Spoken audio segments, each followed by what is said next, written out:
21. Okay, so one who rents a house outside of Eretz Israel is exempt from obligation Mezuzah for 30 days. Okay, here we go.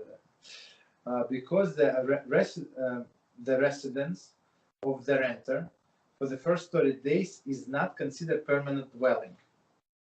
Okay, I mean, but we said before, if a person bought the house, or I mean, he signed 5 years lease, or I don't know, even 1 year lease, he signed. That's from then on, it is permanent.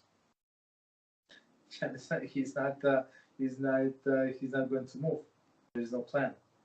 Okay, commentary say a renter is not yet settled for the first 30 days, and he may yet change his mind and move elsewhere. So, but it is without a lease. If you have a lease, so they're going to take you to court, and so usually when person sign, unless that it's like, I just added from myself, like extraordinary circumstance, there is a flood, there is this gas leak, I don't know, nobody's moving out. If was a rented dwelling for a long period of time, it is proper to affix Mezuzah immediately. Here we go. But without reciting the blessing. After living for 30 days, one should ideally remove the Mezuzah, recite the blessing, and reaffix it. If this is too difficult, one should simply touch the Mezuzah and recite the blessing. Igros Moshe. Very interesting. So Igros Moshe said, so if you rented the house for an apartment for 1 year, let's say, so you put it Mezuzah right away, but without the blessing. After 30 days, you just touch. Usually, it's not such a easy thing to remove it and put it back, so it's not recommended, basically. Okay, and then you can say blessing. Okay. As to why the Eretz Israel is different in this regard, see Rashi, Menachos, same place. Okay, very interesting. Okay, so one more time. If you rent it for a long time, for example, as we said, you sign lease for 1 year, 2 years, so you affix the Mezuzah. You don't say a blessing, then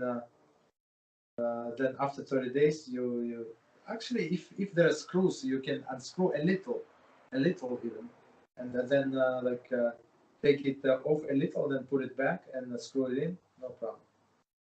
Okay, CF number 22.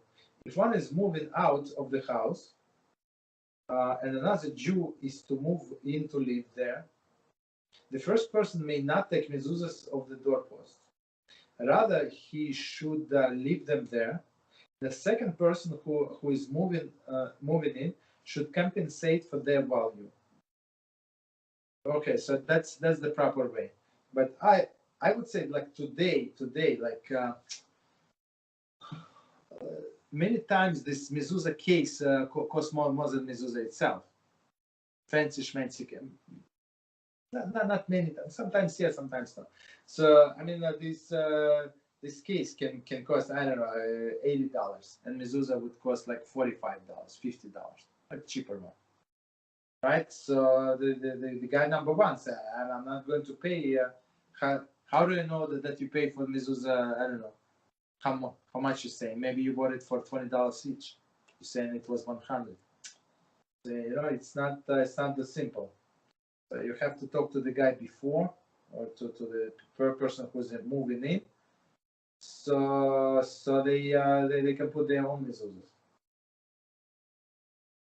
Okay. When a non-Jew is moving in, the one moving out must remove mezuzahs to prevent them from being treated disrespectfully. Shulchan Aruch Yerakdeya Igles Moshe. So I was moving out one time, and Chinese people were moving in. So they asked it. So when they came to see the place, there were mezuzahs. So they asked me to leave mezuzahs there. I said the Jewish thing. They said no, we know, leave them. I said I cannot leave them. I mean, I said if you want, you can go buy it. I mean, but I'm not going to leave my mezuzahs for you. Okay. Just 1 second. So one more time the whole sentence. If one is moving out of the house and another Jew is to move in to live there, first person may not take mezuzahs out of the doorpost. Okay, that's clear. So I mean, he has to have mezuzahs. Maybe he does not have. Maybe he does not know how to fix stuff like that. Maybe he said you have these holes. There are extra holes. I don't want it. So basically, the best if you agreed on the price, just leave them the mezuzahs. Rather, he should leave them there, and the second person who is moving in should compensate him for their value. 56.